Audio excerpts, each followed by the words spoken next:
All right, hey everybody, it's your game master, Bob. I want to take a few minutes just to update you on uh, Waterdeep Dragon Heist that we've been running. We've had 5 sessions so far. We're getting ready to have number 6. These sessions are going to air shortly after 4 p.m. on Sundays. A couple things to remember. We are not professional voice actors, not professional actors in any way. And so anything that you hear is just purely game table play. And we just have a lot of fun. So just wanted to kind of bring you up to date on what has been happening so far. So a couple of things to understand. The first one is Waterdeep is one of the largest cities on the continent of Faerun. And what really makes it interesting is originally it was an elven city that was built on this plateau overlooking a really great harbor. And the elves made an agreement with a group of dwarves that the dwarves could mine the plateau and the mountain close by. And in doing so, they would symbiotically share that part of the continent. Well, at some point, the Elven King got upset with their people and decided to move from the city to an island, and there was some civil war type situation that was going on there. The dwarves, seeing this, locked themselves in their minds and were never seen again. The elves left the city. The king, not wanting anyone else to sit on his throne, destroyed the city to the point where there was not a single stone left standing. No one knew that there had ever been a city there previously. That was a magical sundering that the Elven King did to the city. Now, a little while after that, a mage decided that this is a pretty cool place. I'm going to build my tower here. So when they were sinking the foundation for the tower, they realized that as they got down about 100, 120, 140 feet, they broke into the mines that the dwarves had created. There were a lot of magic items in there. There were a lot of just general wealth that was left in this mine. The dwarves nowhere to be seen. But this mage took that over and began expanding it. And in order to protect his investment, which he felt he now owned everything, all the magic items, all the magical weapons that the dwarves had created and those things that he brought in. He sent his acolytes out all over the world to bring in monsters, all kinds, every different kind of monster you can imagine. And they put them in this mining complex to keep his product safe. Now, eventually, the acolytes disappeared, the mage disappeared, and the tower fell into ruin. As the city of Waterdeep began to expand and build on itself, there was this big hole in the ground that was created by building the tower. And people who went down into the tower, down into that hole, found that there was the entrance into what they call Undermountain, and they never came back out again. They went in, never came back out. And two people did. One was called Mert, and the other is called Durnan. And they went in together, and they were the first ones to go in and actually come out. And when they came out, they brought magic items, gold, platinum, all kinds of really great weaponry that the dwarves had built, and they became wealthy. Now, Mert took his money, bought a big mansion there in the city, and Durnan took his money and bought the land that tower sat on. Now, it was so bad that before he bought it, the city, if you were convicted of a crime and were sentenced to death, they actually put you down in this hole, knowing that you were going to die. But he bought that land and built a tavern and inn over it called the Yawning Portal. Now, very famous tavern within the city of Waterdeep, and just a bastion for adventurers, because they'll come there and they'll do their best to go down in this hole and come back out again alive and bring out any kind of wealth that they can find. Now, it doesn't happen very often that people come back out, but when they do, they are loaded with gold and silver and all different kinds of items. They do it enough, they come out enough to where it continues to spur other adventurers on to go down into this area. Now, in order to get down in there and in order to do what needs to be done, you have to be a pretty high level adventurer, and so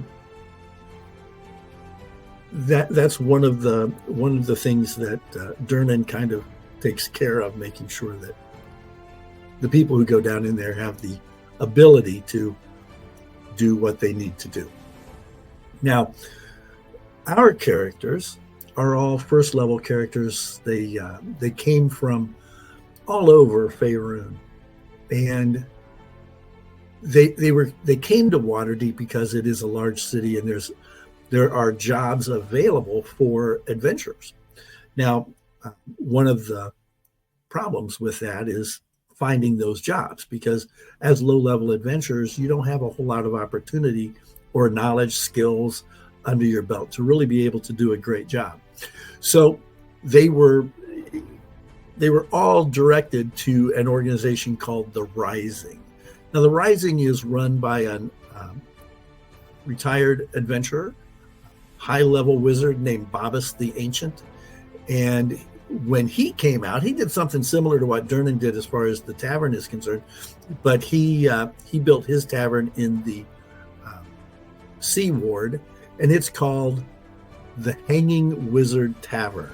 Now, one of the main differences is that tavern is really more of a restaurant rather than a drinking establishment where you would go and party and drink to get drunk and gamble and things like that. But the Rising is an organization for new adventurers. It's kind of like a temporary agency for adventurers. People come to Babas basically because of his renown and his background as being an adventurer, and they pay the Rising to borrow adventurers, I guess is the way to say it. For example, there was a bakery in town that had a family of were-rats living in their basement that they needed to have removed. Well, you can't just pick up the phone and call an exterminator for that. You have to have adventurers. So they contacted Babas. He sent a team, and they got rid of the were-rats. Sometimes people come in from out of town that need some kind of security guards. You know, maybe they're nobles and they're in town for shopping or whatever reason, and they need to have that bodyguard presence. So they come to Babas, and he provides bodyguards. But the Rising also owns several other businesses. They own some warehouses down in the dock ward. They own a blacksmith, an armorer, They own a leathersmith that makes leather armor. They also own a slaughterhouse that provides meat throughout the city. They have a couple of apothecaries and things like that they partner with people to just advance their businesses. So our characters, which we will introduce to you when we have our next mission, when we have our next game. Our characters have just returned from a mission guarding a shipment of mining tools, and each of them got paid 10 gold each. Now, in order to celebrate the completion of that first job with the Rising, they went to the Yawning Portal with the intention of just celebrating. While they were there, a bar fight broke out between two factions that are at war with each other in Waterdeep. One is called Xanathar's Guild. Now, Xanathar's Guild is the thieves' guild throughout Waterdeep. The other one is called the Zentarum. Now, the Zentarum is kind of a split faction. You have a group that is primarily trying to be a business on the up and up, but they are mercenaries. They recruit, hire, equip mercenaries for personal armies.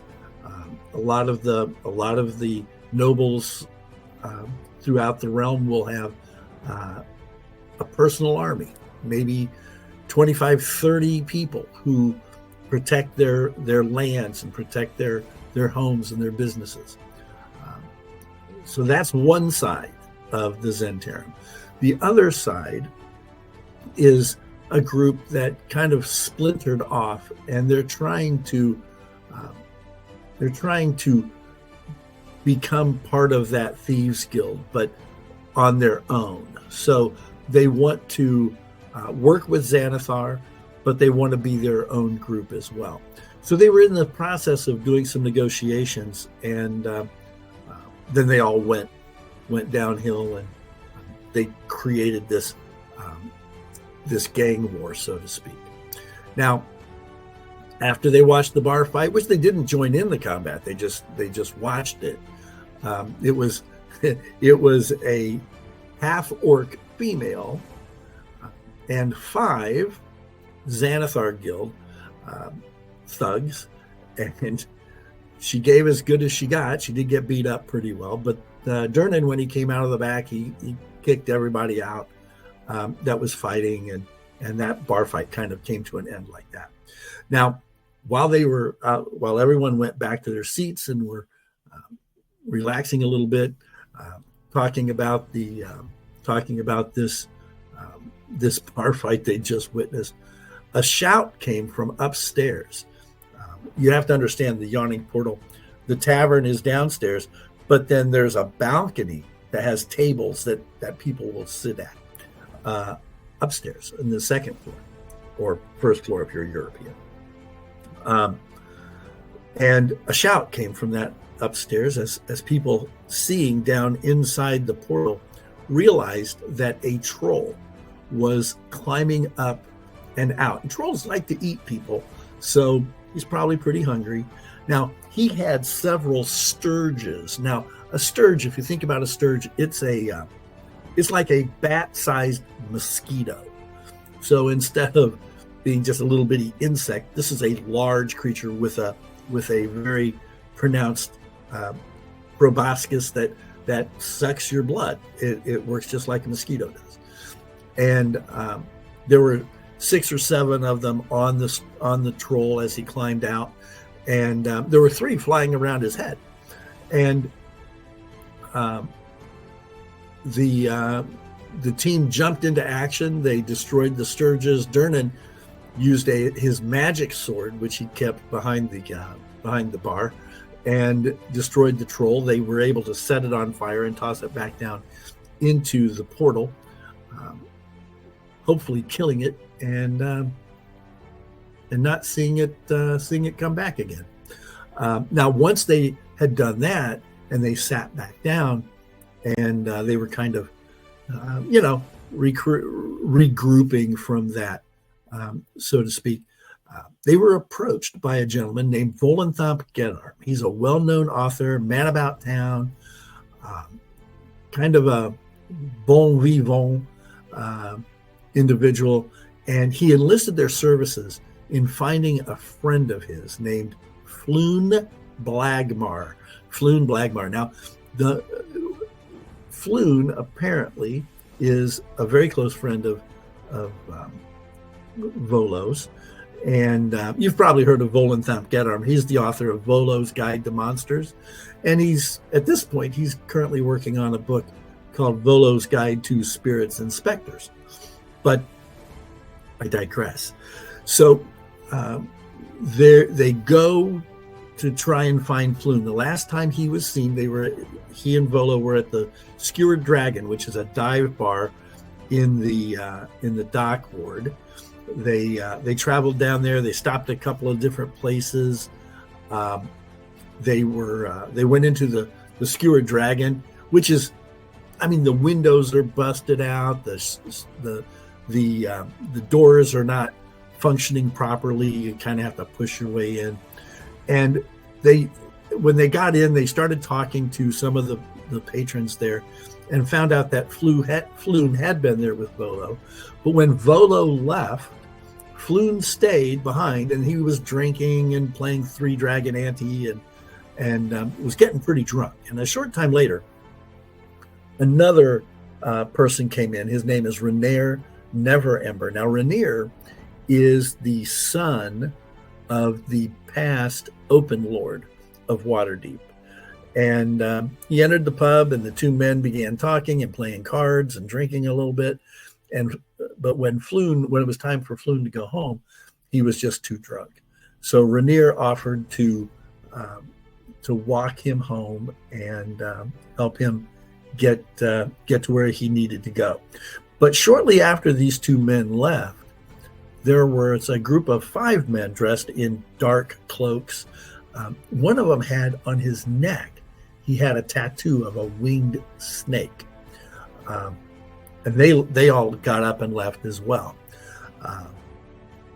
Doing a little bit more probing and asking some neighbors and people around the area, they found out that those 5 men had jumped Floon and Rainier and dragged them off down the street.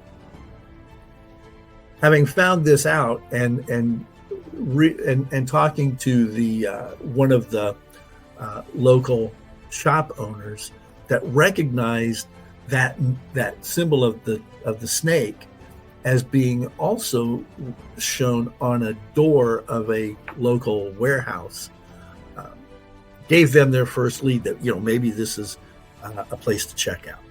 Now, on their way, the characters stopped at a shop that sold weapons and leather. It's run by a half-orc. Her name is Dottie, and Octavia purchased a short sword while she was there, and one of our characters, Drac, bought Danforth a set of steel knuckles or brass knuckles, and ordered some custom made for himself because Drac is a Goliath, and they didn't have any his size. They found a cheap inn to spend the night. They got a good night's sleep and got that long rest.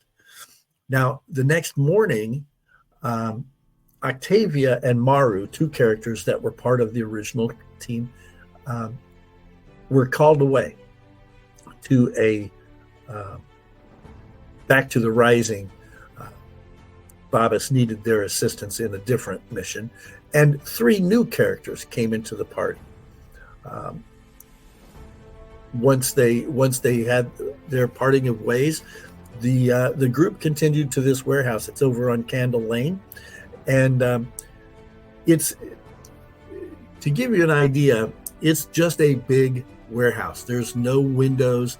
There's one window on one side of it that was painted black on the inside. They couldn't see in.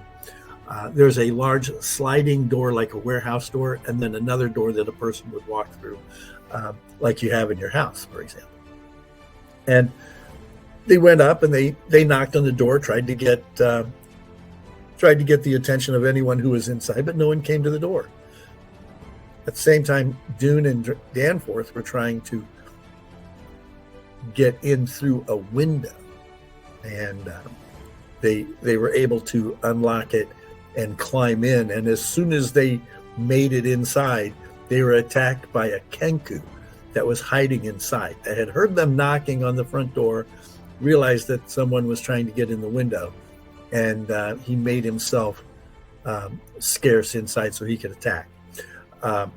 He knocked Dune unconscious right away, but Danforth took care of him pretty quickly.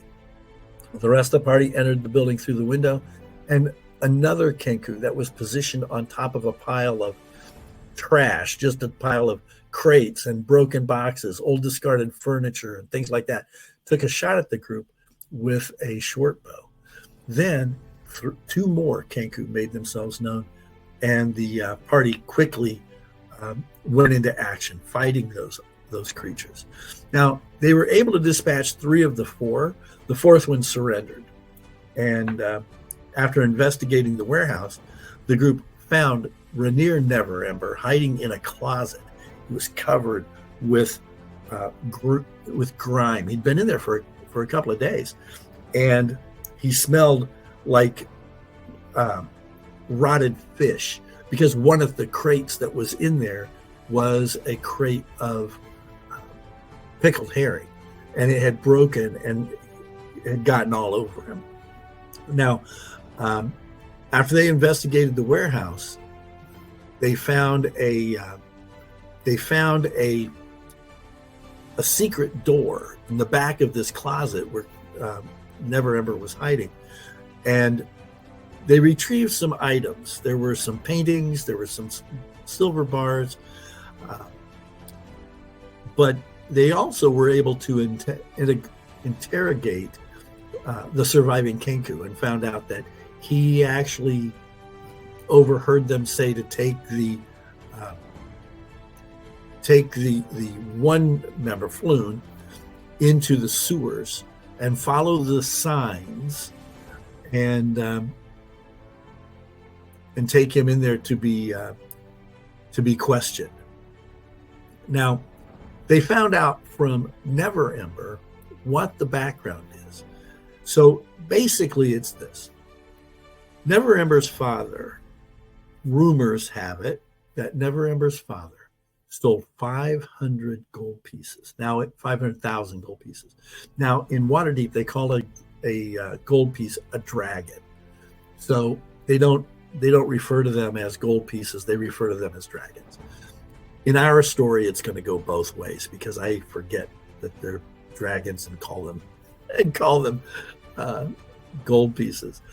But he apparently, the story goes that he had those gold pieces hidden away in a vault somewhere in the city, and everyone who knew about it, he had their minds erased. And the wizard that erased those minds put them inside a stone. Their memories inside a stone. Now, the stone is actually a alien creature, and that alien creature just holds on to those memories, and then once you attune to the stone, then you can gather those memories back again. Now, in their search for Floon, they went into the sewer, and they had to follow this sewer for quite a ways. On the walls, there were yellow circles with 10 short spokes coming out of each one. And that kind of led them, that was kind of the markings that they followed, which took them to a lair of sorts, a hideout. And when they went in, they were first attacked by a goblin who was guarding the a hall, and they almost lost Darwig. And once they dispatched that goblin, they decided it was time to take a long rest. And so they went into a room and they set a bear trap outside the room to stop anyone from coming in and ensure that they would be alerted if anyone came. So the next morning, after they had taken that long rest, they went further into the Xanathar stronghold, looking for evidence and the whereabouts of Floon. Now they followed these dark passages underground. Now this is actually a set of rooms that are on the same level as the sewer. And as they went from room to room, they found out that there was a lot of just trash, just straw mats where people would have slept or creatures would have slept. But in one room, they found a dwarf cleric. His name is Barris, and he had been beaten and just left in there to rot. And the group realized, once they realized he wasn't an enemy, they took him with them from room to room. The next room they entered had 2 occupants. They were trying to barricade a door on the opposite side, and the 2 men turned on them and immediately went into action to fight them. And one of those men was the leader of the thug group that fought the half-orc at the Yawning Portal. His name was Krenz, and they fought him and a Durgar named Zemk. Once they had dispatched both of these gentlemen,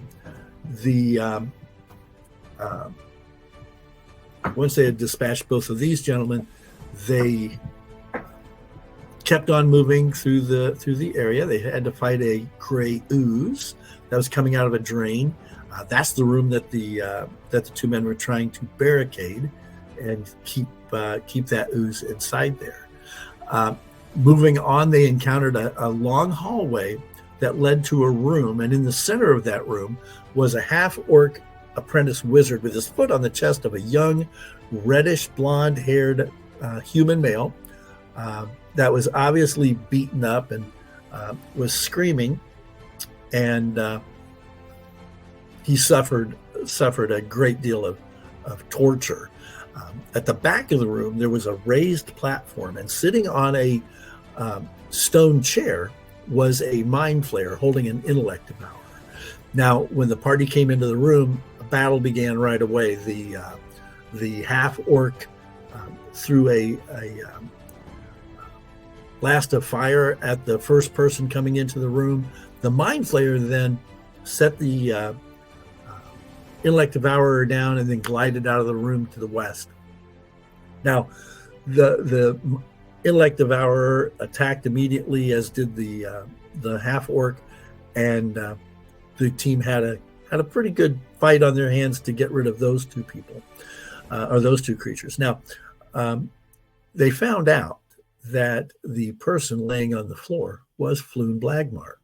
As they searched the room for additional items, they found a chest that contained a golden statue. But when Danforth reached out to remove that statue from the box, he was instantly mentally transported to the plane of ice. He took a lot of psychic damage because of it, and after a brief fight with a goblin in the next room, the party returned to the Yawning Portal with Floon and Barris to be reunited with Volo. Now, Volo had given them 10 gold to go on this mission and promised them 10 times that when they returned with Floon. Unfortunately, he didn't have the money, and rather than just break his promise, he provided them a, uh, a a tavern in the North Ward. It's called Troll Skull Manor. Now, this is an old tavern, but it's also a home. So the first floor is the tavern, and then the next 3 floors is living quarters. So these guys now have a stable place to live. They can fix it up and then reopen the tavern. These are their plans: reopen the tavern, and while they're out doing their adventuring thing, they will have some type of income coming in as well. Now, the reason Volo owned this building was because it is haunted by a specter named Leaf. Now, Leaf was the previous manager of the tavern, and they were when they started talking about, he wanted them out. He was telling them to get out. Last call, get out of the house, get out. But when they started talking about reopening the tavern, Leaf kind of turned and became their friend, because he wanted the tavern to be reopened, and he was there to help out. So the team kind of split up a little bit, going to different areas in Troll Skull Manor. They got to meet some of the neighbors, and primarily just got set up. Things there's a furniture builder who is going to rebuild the furniture. There's an armorer, a forge, blacksmith forge. There's a bookstore run by a wizard that Danforth took that statue down to, thinking that maybe he could give him some information on it. But opening a tavern is not a simple thing. There was this place had been closed for about 10 years. It was filthy on the inside. And the way Waterdeep runs is it's a city of guilds. So having that understanding, you really have to belong to the guilds in order for the people to understand that you are on the up and up, and that and to visit your establishment. So they met with the Fellowship of Innkeepers, the Vintners, Distillers, and Brewers Guild, the Guild of Butchers, so that they could find out what was necessary to join those groups and be able to get the tavern reopened. The next day, Bobbus surprised them with an offer of work.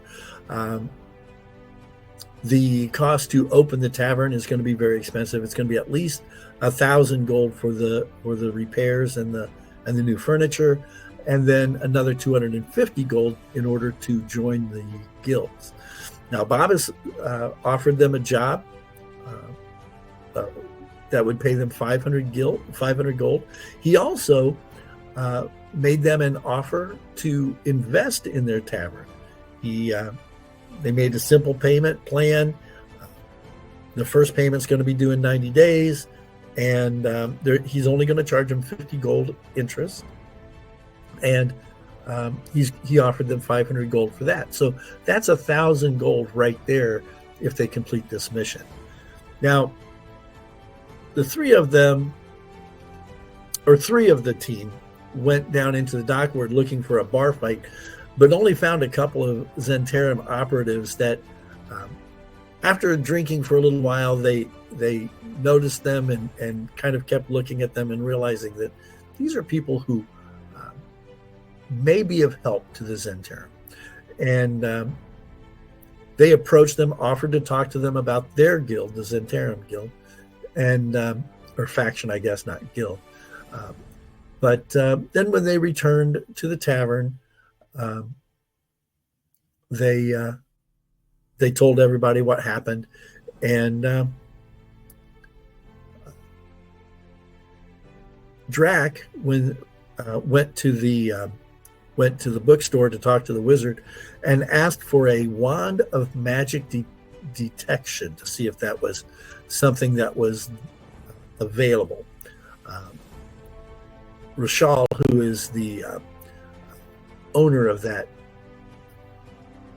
establishment, said that he would have to discuss that with the Watchful Order of Magus and Protectors and see if they would allow that to be manufactured. Then they'd have to find somebody to do it, but he would let them know.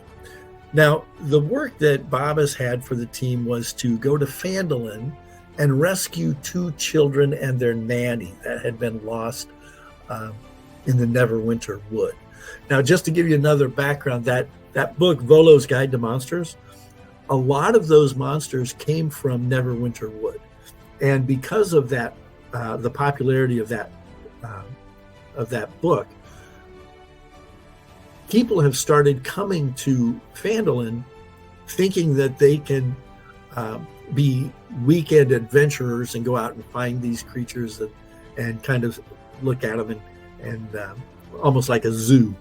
But it's extremely dangerous, and people are going missing. And that was kind of the thought that maybe these children and the nanny went out into the woods and became lost. So the team went out into the woods, started searching. They found the path that the children had taken. They followed their footprints, and after they were walking for a little while, a mystical crystal stone that was set into the pathway started glowing, and it spoke into their minds and told them a riddle that they had to solve. Now, Lombrak, who is super smart, solved that riddle with little trouble. And then the team started off again. After a while, the sky became black with fast-moving clouds, and it left the area in darkness, almost like the deepest, darkest night that you can imagine.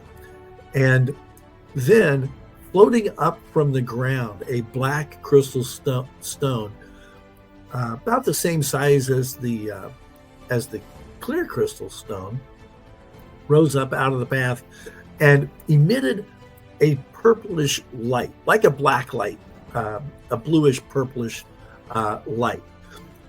The crystal stone then started smoking, sending out plumes of smoke, and all of a sudden, coming out of that smoke and moving towards each other in the path were 2 children. They were crushed, and then they started crushing into each other and eventually became a death dog. And eventually 3 of these creatures attacked the party, but they were all defeated by the characters. Now, once the last death dog was defeated, the smoke reappeared, and the 2 children were laying there crying, not really remembering a whole lot of what happened previously.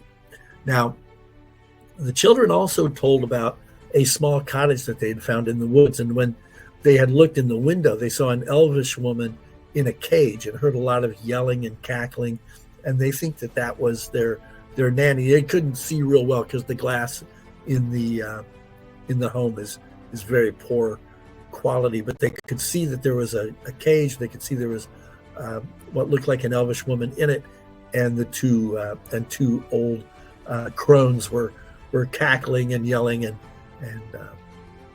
kind of tormenting the person in the cage. The party decided to move up and climb and see if they could open a window, but as soon as they started, they were instantly teleported inside the cottage. Now, the elvish woman inside the cottage just started clapping and said to the 2 old crones, "See, I told you should have joined me instead of fought against me," and turned into a green hag. Now, when the party teleported into the living room of this cottage, it startled the old crones, and they lost concentration and allowed the green hag to disappear out of the cage. Now, they told the crones told the party what was going on. This green hag had tried to start a coven with these two, and wanted to lure people from Phandalin to take their souls so she could remain beautiful for a long time. In doing so, the two crones realized that this was not the way to live their lives, and so they captured her and stuck her in this cage. And now she was somewhere in the house. She couldn't leave the house because there are enchantments on it, but she was in the home somewhere. And it was very strange, because the house on the outside looked like it was maybe 15 feet aside, but when you got inside, it was much, much larger than that. So obviously enchanted outside to make it look smaller than it actually was. As the team moved from room to room, they would go to a door to go to open it, and they teleported into some other random room. And after multiple times of trying to transport, to find the hag, do battle with her and her conjured kobold minions, they were finally told how to stop that, and by turning a circle 3 times, and then they could open the door and move into the room next to them. But once they got that, they did get the hag, killed her, and rescued the children, eventually taking them back to Phandalin, and they collected their 500 gold reward. And they were also able to sell both of those stones for 50 gold each. Now, after they completed that mission and returned the twins to their father, the team welcomed back Octavia and Horimoru, or Maru, to the team. But Darwig, Dune, and Drac decided they were going to stay in Phandalin. This was Dune's home after that he had lived for a while. And so the team went there to stay, or those 3 decided to leave the team, and said that they would be back later in the year if they decided that they had had enough of Phandalin. The group decided to find someone who could transport them back to Waterdeep using a teleportation spell. And after a short walk, they found that person, and they were able to get back to Waterdeep. Now, when they went to check in on Babas explained that he gave them their 500 gold, but also that he had set up a meeting with a potential cook for the tavern. If they felt that he was the right person, then they would be available to hire that person. And after returning to Troll Skull Alley, the odors were of food cooking were just unimaginable. They met the cook. His name is Little Gracious. He's a half giant, and he has a sous chef. Her name is Sue, and they had a fantastic meal prepared for the owners, and the quality of the meal was just tremendous. And they decided to go ahead and hire, we're going to call him Little G, and Sue, and take care of that. They had previously hired 4 halfling people, probably in their early 20s, who had worked in another tavern. They were there. There's a bartender, 2 servers, and a dishwasher. Those guys were helping to clean up the place while our party was away taking care of the children. Now, they had put back, the crew had put back some money. They had some money of their own, and then along with the $1,000 that they received, actually $1,100 that they had received from selling the stones and doing their work, and Babas's contribution, they were able to get the repairs to the manor completed, getting the chairs, the tables, the roof needed some repairs, plumbing and carpentry needed to be done. So they got that all taken care of. They paid the guilds for the items that they needed so that they could continue their relationship with them. They had a open house style grand opening for the tavern, and had that all planned out.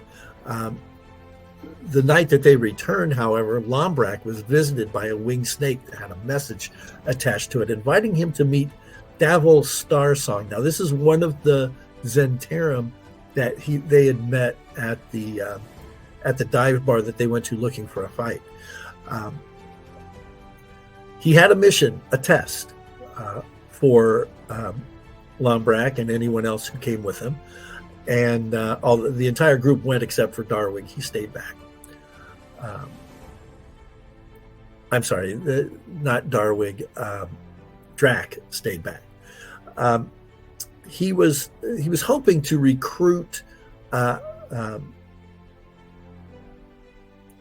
this group, and so he had this little mission. It was kind of a test of their skills. And there was someone had been killing elf and half elf sailors down in the dock ward late at night. They were actually decapitating them, and so the crew went down there. They spent 3 nights looking for this attacker, and finally found him and stopped him. He was a drow gunslinger. He would find drunken sailors coming back from the taverns in Waterdeep, and they were easy prey for him in the middle of the night to be able to kill them. Now, a short time later, they were also approached by Jalister Silvermane of the Lord's Alliance, and they had he was hoping to recruit Octavia for a mission and possible faction membership. They were tasked with protecting a team of dung sweepers. Now, dung sweepers are the people who sweep the streets and keep all of the animal droppings and night wastes and things like that cleaned up. Now, because of the gang war that's going on between Xanathar's guild and Zentarum gangs, they needed these people to be guarded while they did their work. So they went through 8 days of just grueling boredom, just nothing going on. And then on the 9th day, a carrion crawler emerged from a nearby sewer opening, chased by 2 members of the city watch. And when it saw the dung sweepers, it thought to itself, it said, there's an easy meal, and began to approach them to attack. But our team interrupted them, and with the assistance of the City Watch, they were able to defeat that carrion crawler. Now the mission was concluded, and they returned back to the tavern, got some rest, and after some spent the next day just getting ready and finishing touches for the grand opening. It went off without a hitch, and everyone in attendance had a great time. They all said that they are definitely going to return to the tavern. In the end, there was a lot of ale that flowed and past hors d'oeuvres served to the guests, and an overall profit of 15 gold for the night was had. Now, the neighbors and other guests were so delighted with the way the tavern looked, and they all said that they would be back real soon for more food, drink, and companionship. Leaf was a particular hit with those in attendance, taking their cloaks, hanging them up, pulling out their chairs, allowing them to sit down.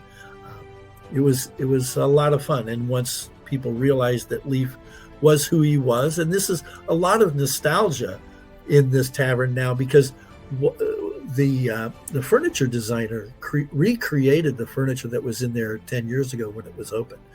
And a lot of these people, when they had come back, remembered the tavern the way it was, and they had really good feelings with that.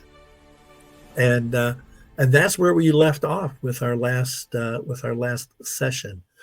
We will start session 6 Sunday at 4 p.m. Again, we're going to live stream it. It will be on YouTube and on Twitch, and I hope you guys will tune in and watch it. But for now, that's going to be the end of our recording today, and hope you join us as we move this story forward. Thank you guys so much. Have a great rest of your day. Take care and stay safe.